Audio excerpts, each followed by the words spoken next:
Di manakah penguin berlindung atau tidur? Anda mesti berfikir yang penguin ada rumah macam gua atau sarang bawah tanah, kan? Penjelasannya, penguin tidak tinggal dalam gua atau sarang tertutup. Ini kerana penguin tidak menggali lubang atau bersembunyi di tempat tertutup seperti haiwan lain.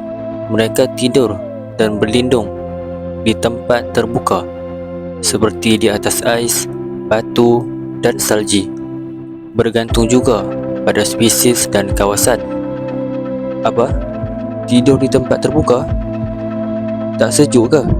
Ini adalah soalan yang sangat luar biasa. Penguin diciptakan dengan bulu tebal dan kalis air serta lapisan lemak di bawah kulit yang mengekalkan haba badan.